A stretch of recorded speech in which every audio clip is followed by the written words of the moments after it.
కాకినాడ జిల్లా జగ్గంపేట మాతా శిశు సంక్షేమ శాఖ ప్రాజెక్టు పరిధిలోని రాజపూడి గ్రామం కళ్యాణ మండపంలో పౌష్టిక మాసోత్సవాలు ఘనంగా జరిగాయి. ఈ కార్యక్రమం స్థానిక ప్రాజెక్టు అధికారిని పూర్ణిమ ఆధ్వర్యంలో జరగగా ముఖ్య అతిథిగా జగ్గంపేట ఎమ్మెల్యే జ్యోతుల్ నెహ్రూ, మాతా శిశు సంక్షేమ శాఖ జిల్లా అధికారిని పాల్గొన్నారు. ఈ సందర్భంగా ఎమ్మెల్యే జ్యోతుల్ నెహ్రూ మాట్లాడుతూ ఐసీడీఎస్ ద్వారా నిర్వహించే సేవలను అర్హులైన ప్రతి ఒక్కరూ సద్వినియోగం చేసుకోవాలని ఆయన కోరారు. పీడీ మాట్లాడుతూ 3 సంవత్సరాల నుంచి 6 సంవత్సరాల లోపు పిల్లలను విధిగా అంగన్వాడీ బడులకు పంపాలని, తద్వారా పిల్లలకు పౌష్టికాహారం అందే విధంగా చూడాలన్నారు. పిల్లల తల్లిదండ్రులు ఇందుకు అనుగుణంగా శ్రద్ధ వహించాలని కోరారు. స్టాల్స్ అందరినీ ఆకట్టుకున్నాయి. అనంతరం సుమారు 50 మంది గర్భిణీ స్త్రీలకు స్థానిక ఎమ్మెల్యే జ్యోతుల్ నెహ్రూ సతీమణి జ్యోతుల మణి అమ్మ చేతుల మీదుగా శ్రీమంత కార్యక్రమం నిర్వహించారు. ఈ కార్యక్రమంలో అధిక సంఖ్యలో పిల్లల తల్లిదండ్రులతో పాటు గ్రామస్తులు, మహిళలు, స్థానిక అధికారులు పాల్గొన్నారు.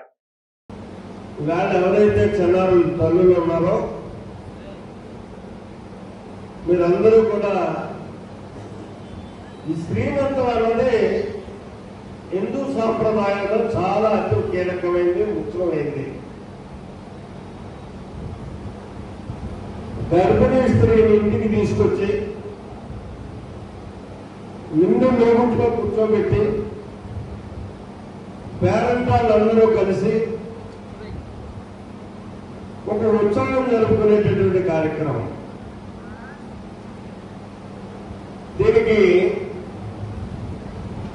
ఇందాక మనం గుళ్ళో చెప్పాడు, ఏ వస్తువుని ఎందుకు మనం ఉపయోగిస్తాం ఆ శ్రీమంతంలో అని చెప్పాడు. దానికంతా అతి కీలకమైంది మోము దగ్గర నుంచి కాళ్ళ వరకు కూడా పసుపు రాస్తారు ఈ కార్యక్రమంలో ప్రధానంగా.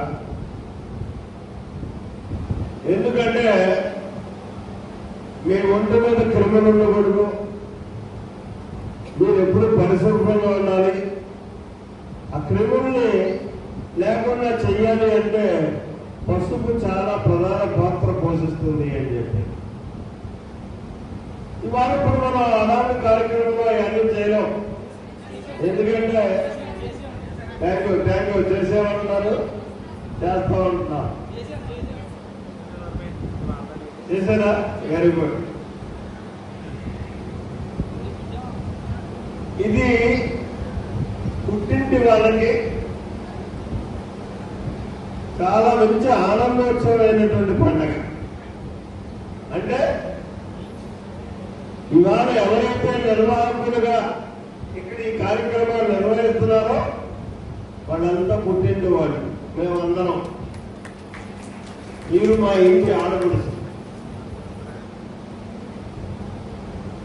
ఇంతమందికి ఒక్కసారిగా మేమందరం కలిసి ఈ కార్యక్రమాన్ని చేయడం ఒక అదృష్టంగా కూడా భావిస్తున్నాం. ముఖ్యంగా ఈరోజు ఇక్కడ ఆహార పదార్థాలన్నీ కూడా మనకి ఎగ్జిబిషన్ పెట్టారు. నిజంగా మనం అంతా ఇక్కడికి వస్తున్నాం, ఇది ఒక పండగ కార్యక్రమం చేయబోతున్నాం కాబట్టి ఇవన్నిటినీ కూడా ప్రదర్శించాలని చెప్పి తయారు చేసినవి తప్పించి మనమైతే నిజంగా వాడుకోవటం లేదు. వాడుతున్నావా? అసలు ఆ పదార్థాలు అనేవి నిజం మన దినచర్యలో మనం వాడుకున్నట్టయితే పరిపుష్టమైనటువంటి ఆరోగ్యవంతులుగా ఉంటాం. ఒక డాక్టర్ పని లేదు, అనారోగ్యం వచ్చేటటువంటి అవసరం లేదు. ప్రత్యేకించి ఈ పౌష్టిక ఆహార మహోత్సవాలు నిర్వహించుకోవాల్సినటువంటి అవసరం లేదు. మనం ఇవాళ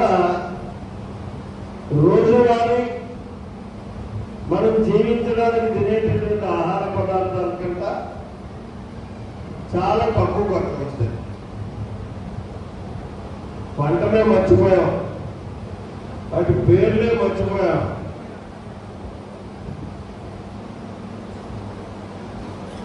ఆ రోజు మన పెద్దలు అంత బలవంతం కానీ సమర్థవంతం కానీ ఉండేటటువంటి పరిస్థితి ఉందంటే వాళ్ళు తినేటటువంటి ఆహారాలే. మళ్ళీ ఇవాళ ఆ పరిస్థితికి రావాలి.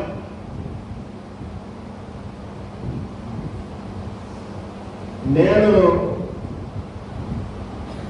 ఒక నెల నుంచి మొదలుపెట్టాను ఆ ఆహార పదార్థాలు తినడం. చాలా హ్యాపీగా ఉంటుంది, ఎక్కడ ఇబ్బంది లేదు. అదే మొదటి నుంచి తిరుగుంటే మరింత మీతో అనేకమే పనిచేయడానికి అవకాశం వచ్చేది.